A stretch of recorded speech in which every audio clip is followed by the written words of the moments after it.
왕실을 다루는 보도에서 가장 먼저 점검해야 할 것은 사실의 층위와 언어의 온도다. 자극적인 문장은 독자의 시선을 끌지만 동시에 정보의 신뢰를 갉아먹을 위험을 내포한다. 제시된 문구는 위기, 권력, 위조라는 세 개의 강한 키워드를 결합해 긴급성과 음모성을 동시에 자극한다. 그러나 경험 많은 왕실 담당 기자의 시선에서 이 문구는 사건의 선언이라기보다 프레임의 제안에 가깝다. 즉, 무엇이 사실인지 단정하기보다 왜 이런 언어가 선택되었는지, 그 언어가 독자의 인식을 어떻게 설계하는지를 분석해야 한다. 먼저 위기라는 단어가 작동하는 방식이다. 군주의 건강 상태는 헌정 질서와 국가 정체성에 직결되는 민감한 사안이기 때문에 모호한 표현 하나만으로도 시장과 여론은 크게 요동친다. 그래서 책임 있는 보도는 의료적 진단, 공식 발표, 시간표를 분리해 전달한다. 반대로 과장된 표현은 정보 공백을 감정으로 채운다. 여기서 핵심은 독자가 불확실성과 확정을 구분하도록 돕는 것이다. 위기는 상태이며 상태는 변화한다. 이 구분이 흐려질 때 소문은 사실처럼 굳어진다. 다음으로 권력의 프레임이다. 왕실에서 권력은 개인의 의지보다 제도와 관례의 산물이다. 국왕의 직무 수행이 제한되는 상황에서도 절차는 자동으로 작동한다. 섭정 규정, 국무와의 관계, 비서실의 역할, 공문서의 인증 체계가 그것이다. 이런 장치들은 한 개인이 단번에 권력을 점유할 수 없도록 설계되어 있다. 따라서 권력 이동을 묘사할 때는 제도의 작동을 설명하는 것이 필수적이다. 인물 중심의 서사는 이해를 돕지만 제도 없는 서사는 오해를 낳는다. 세 번째는 위조라는 주장이다. 이 단어는 법적, 윤리적 무게가 크다. 공문서의 서명과 인증은 다층적 검증을 거친다. 전통적 절차와 현대적 보안이 결합된 환경에서 단일 행위로 국가 권한이 이전된다는 서사는 현실과 거리가 있다. 그렇기에 보도는 증거의 존재, 출처의 신뢰도, 반론의 기회를 동시에 제시해야 한다. 분석 기사라면 특히 가설과 사실을 명확히 구분해야 한다. 이 지점에서 기자의 역할은 판단의 강요가 아니라 맥락의 제공이다. 왜 이런 제목이 등장했는지, 어떤 사회적 불안이 반영되었는지, 디지털 미디어의 속도가 검증을 어떻게 압박하는지 설명해야 한다. 왕실 보도는 전통과 현대의 충돌을 비추는 거울이다. 공적 관심이 큰 사안일수록 언어는 절제되어야 하며 독자의 신뢰는 누적된 정확성에서 나온다. 또한 인물에 대한 묘사는 균형을 요구한다. 한 인물을 악역으로 고정하는 서사는 클릭을 부를 수 있지만 복잡한 현실을 단순화한다. 왕실 구성원들의 공식 역할, 법적 한계, 공개된 발언을 차분히 정리하는 것이 장기적으로 독자에게 유익하다. 의혹을 다룰 때는 확인 중이라는 상태를 솔직히 밝히고 확인되지 않은 부분은 분석의 대상으로 남겨야 한다. 마지막으로 독자에게 필요한 것은 해석의 도구다. 헌정 질서, 왕실 관례, 공문서 절차에 대한 기본 설명은 센세셔널한 문구를 비판적으로 읽게 만든다. 위기는 드라마가 아니라 행정과 법의 문제로 다뤄질 때 정확해진다. 경험 많은 기자는 바로 그 지점을 조명한다. 이 장에서는 사건을 단정하지 않는다. 대신 언어의 구조를 해부하고 제도의 맥락을 제시하며 독자가 스스로 판단할 수 있는 토대를 놓는다. 다음 장에서는 이러한 프레임이 실제 보도 환경에서 어떻게 증폭되거나 교정되는지를 더 구체적으로 살펴볼 것이다. 확산의 메커니즘을 이를 다룬다. 하나의 문구가 어떻게 공적 담론으로 증폭되는지, 그리고 그 과정에서 무엇이 덧붙고 무엇이 탈락하는지를 살핀다. 왕실 보도는 늘 전통 매체와 디지털 플랫폼의 교차로에서 파동을 일으킨다. 특히 긴급성을 암시하는 표현은 알고리즘의 가속장치와 결합해 짧은 시간 안에 광범위한 도달을 만든다. 이때 사실의 밀도는 줄어들고 해석의 속도는 빨라진다. 먼저 출처의 단계화가 무너지는 순간을 보자. 공식 발표, 비공식 브리핑, 익명 제보, 2차 인용이 연쇄적으로 연결되며 원천이 흐려진다. 왕실 관련 정보는 본래 다층적 검증을 거치지만 디지털 환경에서는 최초 게시의 시간표가 신뢰를 대체한다. 빠름이 정확함을 대신하는 구조다. 이 장에서 중요한 질문은 단순하다. 무엇이 확인되었고, 무엇이 추정이며, 무엇이 의견인가? 이 구분이 지워질수록 독자는 서사에 설득되고 사실에서 멀어진다. 다음으로 감정의 역할이다. 위기와 권력이라는 단어는 독자의 감정 회로를 직접 자극한다. 불안, 분노, 호기심이 동시에 작동하면 공유와 댓글이 늘어난다. 이러한 반응은 다시 노출을 키우고 노출은 더 강한 표현을 요구한다. 언어는 점점 단정적으로 변한다. 경험 많은 기자는 이 흐름을 거슬러 사실을 낮은 톤으로 배치한다. 의료 정보는 의료로, 제도는 제도로 분리해 전달하며 감정적 해석은 해설 코너로 제안한다. 또 하나의 관문은 시각 자료와 요약 문구다. 썸네일과 자막은 기사 전체보다 먼저 소비된다. 몇 초의 시선에서 결정되는 인상은 이후의 읽기를 지배한다. 왕실 보도에서 이는 특히 위험하다. 인물의 표정, 과거 사진의 재맥락화, 상징적 색채는 사실과 무관한 메시지를 암시할 수 있다. 따라서 책임 있는 편집은 이미지와 문장의 관계를 엄격히 관리한다. 정보가 없는 상징은 배제되고 상징이 필요할 때는 설명이 동반된다. 확산의 또 다른 축은 전문가 인용이다. 전문가라는 표식은 신뢰를 단번에 높이지만 분야의 적합성이 보장되지는 않는다. 의료 사안에 정치적 해석이 더 씌워지거나 법적 절차에 심리적 추정이 끼어드는 순간 오독이 발생한다. 이 장에서는 인용의 조건을 분명히 한다. 발언의 범위, 불확실성의 인정, 반대 견해의 병치가 그것이다. 균형은 양비론이 아니라 정보의 완결성에서 나온다. 국제적 맥락도 중요하다. 왕실 뉴스는 국경을 넘어 재가공된다. 문화적 차이와 제도적 오해가 더해지며 원문과 다른 의미가 생성된다. 번역 과정에서의 선택, 제목의 현지화, 플랫폼의 규칙은 메시지를 재편한다. 따라서 독자는 어디에서 읽고 있는지를 자각해야 한다. 같은 사건이라도 매체의 전통과 독자의 기대에 따라 전혀 다른 이야기로 소비될 수 있다. 마지막으로 정정과 침묵의 시간이다. 초기 보도가 확산된 뒤 정정은 종종 조용히 지나간다. 그러나 신뢰는 정정의 용기에서 회복된다. 확인되지 않는 부분을 명확히 되돌리고 남은 의문을 질문으로 남겨두는 태도는 왕실 보도의 기본이다. 이 장은 확산을 비난하지 않는다. 대신 확산을 이해하고 그 속도 속에서도 정확성을 지키는 기술을 제시한다. 다음 장에서는 제도적 장치, 절차와 문서, 권한의 흐름가 어떻게 오해를 교정하는지를 구체적으로 살펴볼 것이다. 제도의 언어를 해부한다. 위기와 음모의 서사가 가장 쉽게 미끄러지는 지점은 제도가 보이지 않을 때다. 왕실은 개인의 의사결정보다 문서와 절차, 관례의 누적 위에 서 있다. 따라서 사건을 이해하려면 인물의 감정이 아니라 제도의 작동을 읽어야 한다. 이 장의 목적은 복잡한 절차를 단순화하되 왜곡하지 않는 데 있다. 먼저 직무 수행의 연속성이다. 국왕의 건강 문제가 제기될 때 공적 기능은 중단이 아니라 조정의 대상이 된다. 일정의 재배치, 서류의 대리 처리, 보고 라인의 유지가 표준적으로 작동한다. 이때 핵심은 권한의 이전이 아니라 업무의 대행이다. 대행은 법과 관례로 제한되며 범위와 기간이 명시된다.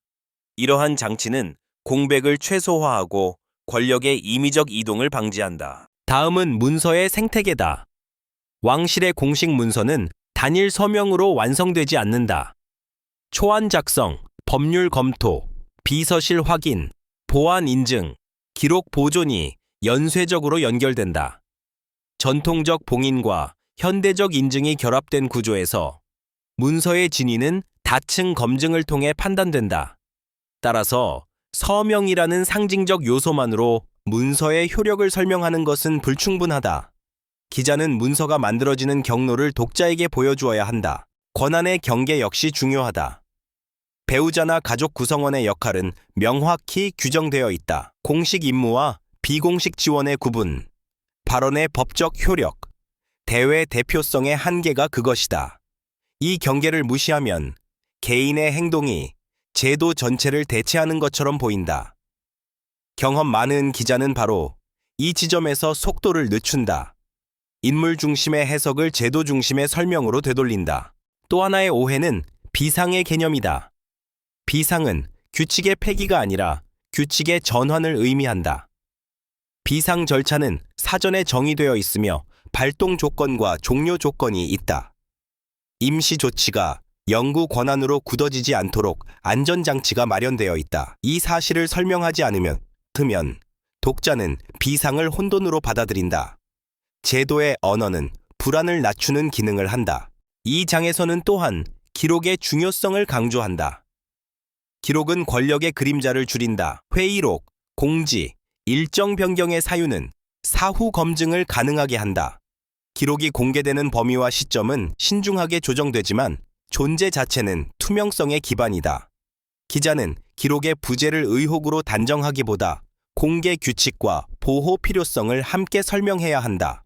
마지막으로 제도와 신뢰의 관계다. 신뢰는 인물의 호감도가 아니라 절차의 반복에서 쌓인다. 같은 규칙이 같은 상황에서 동일하게 적용될 때 독자는 결과를 받아들인다. 이 장은 제도를 미화하지 않는다. 다만 제도를 이해할 때 소문은 힘을 잃는다는 점을 보여준다. 다음 장에서는 이러한 제도적 설명이 대중 서사와 충돌할 때 언론이 선택할 수 있는 서술의 전략을 살펴볼 것이다. 서사의 전략을 다룬다. 제도가 사실을 안정시키는 동안 대중의 인식은 이야기로 움직인다. 언론은 이 둘 사이의 통역자다. 문제는 통역이 번역을 넘어 각색으로 미끄러질 때 발생한다. 왕실 보도에서 서사는 필연적이지만 선택의 연쇄가 방향을 만든다. 무엇을 앞에 두고 무엇을 뒤에 두며 무엇을 말하지 않는가가 의미를 규정한다. 먼저 시간의 배열이다. 같은 사실도 배열에 따라 전혀 다른 인상을 준다. 의료적 상황을 먼저 제시할 것인가, 정치적 파장을 먼저 둘 것인가에 따라 독자의 판단은 달라진다. 경험 많은 기자는 원인과 결과를 섞지 않는다. 확인된 사실을 선두에 두고 해석은 뒤에 둔다. 추정은 질문의 형태로 남겨두며 단정은 최대한 늦춘다. 이는 속도를 늦추는 선택이지만 신뢰를 빠르게 쌓는 방법이기도 하다. 다음은 인물의 배치다. 한 인물을 이야기의 중심에 고정하면 갈등은 선명해진다. 그러나 왕실의 현실은 다수의 행위자와 보이지 않는 절차로 이루어져 있다. 인물 중심의 서사는 이해를 돕지만 책임을 왜곡할 위험이 있다. 따라서 기자는 인물의 발언과 제도의 반응을 분리해 제시한다. 개인의 말은 개인의 범위로, 제도의 결정은 제도의 언어로 전달한다. 은유와 상징의 사용도 신중해야 한다. 왕실 보도는 상징이 풍부한 영역이다. 왕관, 봉인, 발코니 같은 이미지들은 강력한 메시지를 내포한다. 그러나 상징은 설명 없이 사용될 때 오해를 낳는다. 은유는 감정을 전달하지만 사실을 대체할 수는 없다. 이 장에서는 상징을 쓰지 말자는 주장이 아니라 상징에 주석을 달자는 제안이다. 설명이 붙은 상징은 정보를 확장하고 설명 없는 상징은 소문을 키운다. 서사의 공백 또한 전략이다. 모든 정보를 한 번에 공개할 수 없을 때 공백은 생긴다.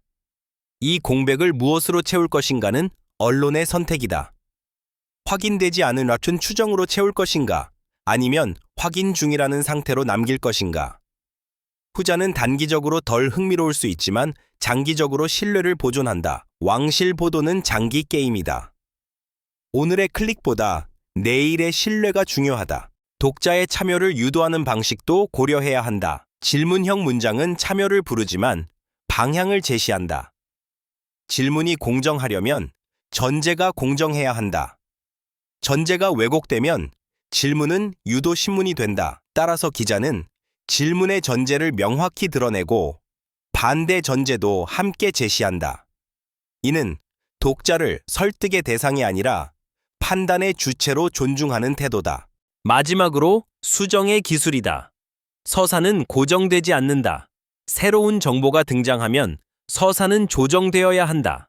수정은 패배가 아니라 성숙의 증거다. 수정의 이력을 투명하게 공개하는 것은 독자와의 계약을 강화한다. 이 장은 서사를 부정하지 않는다. 다만 서사가 사실을 앞서가지 않도록 언어의 선택과 배열이 갖는 책임을 강조한다. 다음 장에서는 이러한 서사적 선택이 국제적 환경에서 어떻게 재해석되고 변주되는지를 살펴볼 것이다. 국제적 재해석의 층위를 살핀다. 왕실 보도는 국내 담론에서 끝나지 않는다. 언어가 국경을 넘는 순간 사실은 번역되고 맥락은 재배치된다. 이 과정에서 의미는 증폭되거나 희석되며 때로는 전혀 다른 이야기로 변주된다. 기자의 책임은 원문의 정확성을 지키는 동시에 재해석이 일어나는 구조를 독자에게 설명하는 데 있다. 먼저 번역의 선택이다. 같은 단어라도 문화권에 따라 함의가 다르다. 위기와 비상, 대행과 권한 같은 용어는 법적 제도적 배경을 공유하지 않으면 오독되기 쉽다. 번역자는 의미를 옮기는 동시에 맥락을 보완해야 한다. 주석과 설명이 동반되지 않은 뒤끝 직역은 오해를 낳는다. 국제 보도에서 정확성은 단어의 일치가 아니라 의미의 합치에서 달성된다. 다음은 현지화된 제목의 힘이다. 플랫폼과 시장에 맞춘 제목은 독자의 주의를 끌지만 원문의 균형을 흔들 수 있다. 현지 독자의 기대에 맞춰 감정적 요소가 강화되면 사실의 비중은 상대적으로 줄어든다. 이 장에서는 제목과 본문의 관계를 강조한다. 제목은 문을 여는 역할이지 방해 구조를 바꾸는 도구가 아니다. 본문의 사실 배열과 어긋난 제목은 국제적 오해를 고착시킨다. 매체 전통의 차이도 중요하다. 공영 중심의 보도 문화와 상업 플랫폼 중심의 보도 문화는 동일한 사건을 다르게 다룬다. 전자는 절차와 확인을 중시하고 후자는 속도와 반응을 중시한다. 국제 유통망에서는 이 두 전통이 혼합되며 서로의 규범을 오해한다. 기자는 출처의 성격을 밝히고 보도의 관점을 명시함으로써 독자가 읽기의 기준을 세우도록 돕는다. 소셜미디어의 재가공은 또 다른 층위를 만든다. 짧은 클립, 인용 이미지, 요약 카드가 맥락을 압축한다. 압축은 필연적으로 누락을 동반한다. 누락된 부분이 무엇인지 알려주는 표식이 없다면 독자는 요약을 전체로 착각한다. 책임 있는 보도는 요약의 한계를 스스로 고지한다. 이는 독자의 시간을 존중하는 동시에 오해를 예방하는 장치다. 정치적 독해의 유입도 간과할 수 없다. 왕실 뉴스는 각국의 정치적 감수성과 결합해 해석된다. 내부 절차가 외부 정치의 은유로 읽히는 순간 사실은 상징으로 대체된다. 이 장에서는 분리를 제안한다. 사건의 제도적 사실과 외부의 정치적 해석을 구분해 제시할 때 독자는 혼합된 메시지에서 거리를 둘 수 있다. 마지막으로 국제적 정정의 어려움이다. 잘못된 정보는 국경을 넘는 속도가 빠르지만 정정은 그렇지 않다. 언어와 플랫폼의 장벽 때문이다. 따라서 초기 보도의 정확성은 국제적 맥락에서 더욱 중요하다. 이 장은 국제 유통을 통제하자는 주장이 아니다. 대신 유통을 전제로 한 보도의 설계, 용어 선택, 설명의 깊이, 정정의 경로를 강조한다. 다음 장에서는 이러한 국제적 재해석 속에서도 독자의 비판적 읽기를 강화하는 방법을 다룰 것이다. 독자의 비판적 읽기를 강화하는 방법에 초점을 맞춘다. 왕실 보도는 정보의 양보다 해석의 방향이 더 큰 영향을 미친다. 독자는 수동적 소비자가 아니라 의미를 재구성하는 능동적 주체다. 이 장은 독자가 센세이셔널한 문구를 만났을 때 자동 반응을 늦추고 판단의 기준을 세우도록 돕는 실천적 도구를 제시한다. 먼저 질문의 기술이다. 기사를 읽을 때 던져야 할 질문은 단순하다. 누가 말했는가? 무엇이 확인되었는가? 무엇이 아직 모르는가? 이 세 질문은 정보의 층위를 분리한다. 출처가 명시되지 않은 단정, 시간표가 없는 주장, 반론이 제시되지 않은 결론은 경계의 대상이다.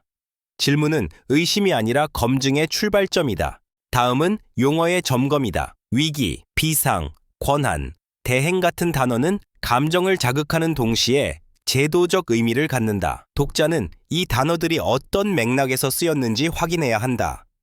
법적 정의가 있는지, 관례적 사용인지, 비유적 표현인지 구분할 때 오독은 줄어든다.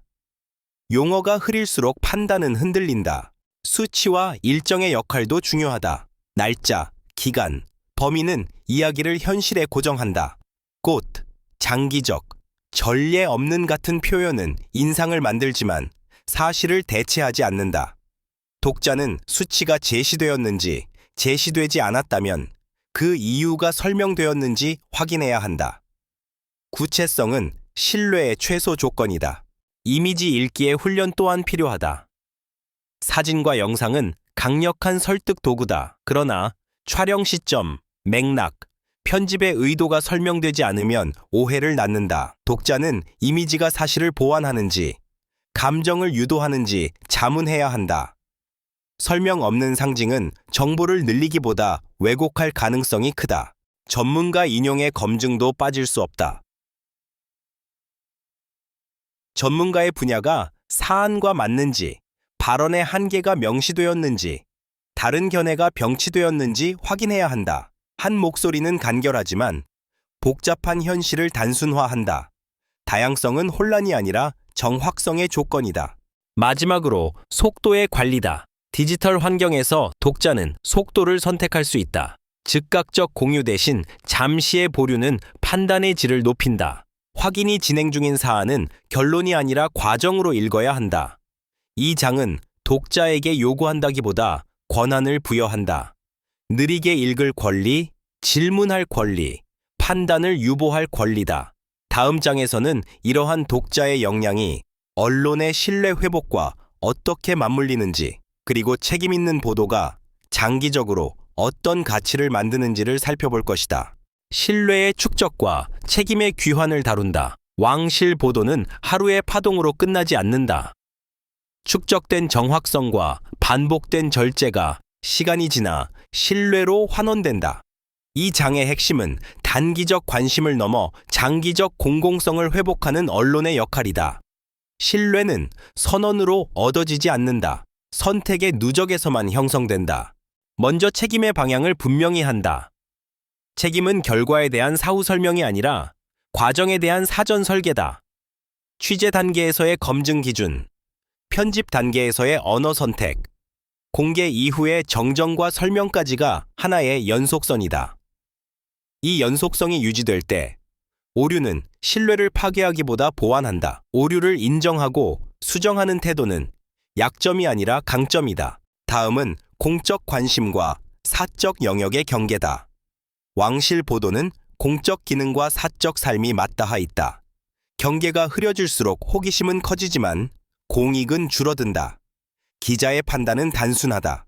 이 정보가 제도의 이해에 기여하는가, 아니면 개인의 사생활을 소비하는가. 이 기준은 클릭의 유혹을 낮추고 보도의 방향을 바로잡는다. 신뢰는 일관성에서 자란다. 같은 사안에 같은 기준을 적용하는 반복은 독자에게 예측 가능성을 제공한다. 예측 가능성은 신뢰의 토대다. 오늘은 절제하고 내일은 과장하는 변덕은 신뢰를 깎아먹는다. 왕실 보도에서 일관성은 특히 중요하다. 전통과 절차를 다루는 영역에서 기준의 흔들림은 곧 오해로 이어진다. 또 하나의 축은 투명성이다. 무엇을 알고 무엇을 모르는지, 왜 공개할 수 없는지 설명하는 태도는 독자를 동반자로 만든다. 침묵이 필요한 순간에도 이유가 제시되면 신뢰는 유지된다. 투명성은 모든 것을 드러내는 것이 아니라 드러낼 수 없는 것의 이유를 설명하는 것이다. 언론과 독자의 상호작용도 재정이 된다. 독자는 소비자가 아니라 검증의 파트너다. 질문과 비판은 공격이 아니라 품질 관리다. 이를 수용하는 언론은 장기적으로 더 강해진다. 댓글과 반응의 속도에 휘둘리기보다 검증된 피드백을 보도 개선에 반영하는 구조가 필요하다. 마지막으로 시간의 관점이다. 왕실 보도의 가치는 즉시성보다 지속성에 있다. 오늘의 헤드라인은 사라지지만 기록은 남는다. 기록은 미래의 판단 기준이 된다.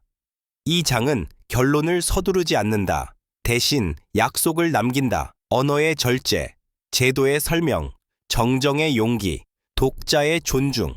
이 네 가지가 반복될 때 위기와 소문은 정보를 이길 수 없다.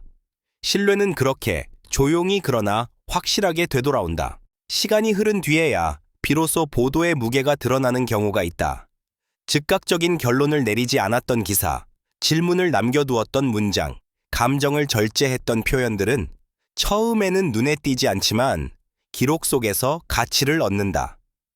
왕실 보도는 바로 이런 시간의 시험을 통과해야 한다.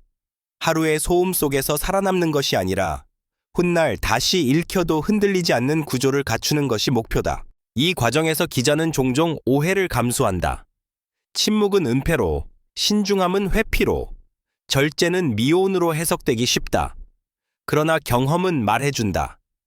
가장 큰 오류는 틀린 정보를 쓰는 것이 아니라 확정되지 않은 것을 확정처럼 쓰는 일이다.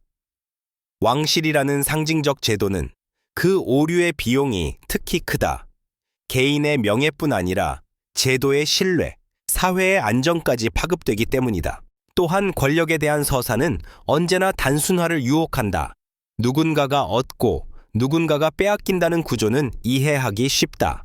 하지만 실제 권력은 훨씬 더 분산되어 있고 느리게 움직이며 다수의 손을 거친다.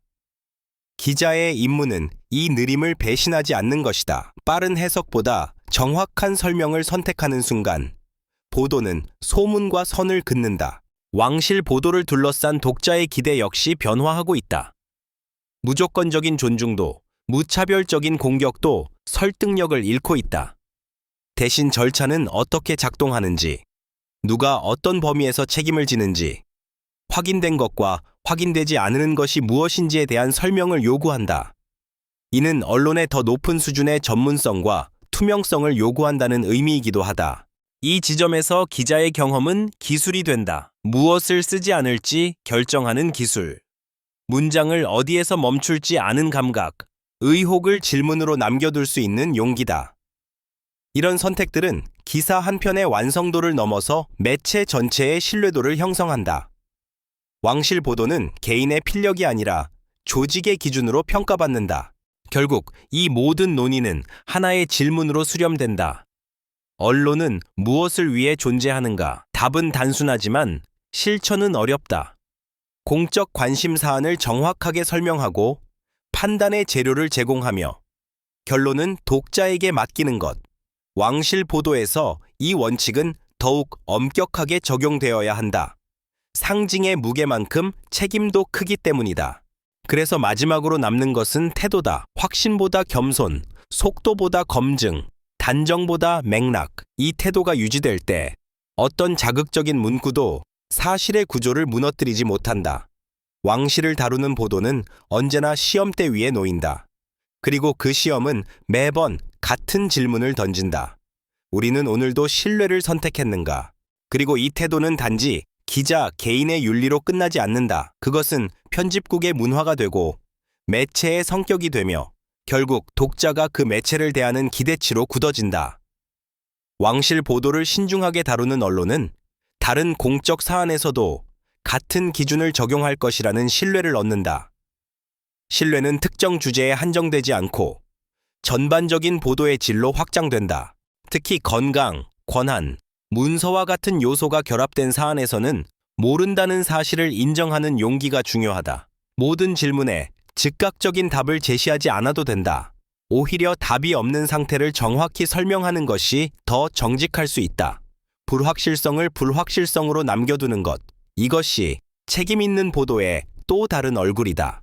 왕실 보도에서 반복적으로 등장하는 문제는 기대와 현실의 간극이다.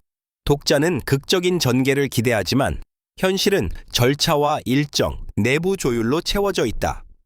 기자는 이 간극을 드라마로 메울 수도 있고 설명으로 메울 수도 있다. 선택은 매번 갈림길에 서게 하지만 장기적으로 어떤 선택이 신뢰를 남기는지는 분명하다. 또한 기억해야 할 것은 침묵의 해석이다. 공식 입장이 나오지 않는 시간은 종종 추측으로 채워진다. 그러나 모든 침묵이 의미를 담고 있는 것은 아니다. 법적 검토, 가족과의 협의, 외교적 고려가 동시에 작동하는 왕실의 특성상 침묵은 종종 절차의 일부다. 이를 설명하지 않으면 침묵은 곧 의혹으로 변한다.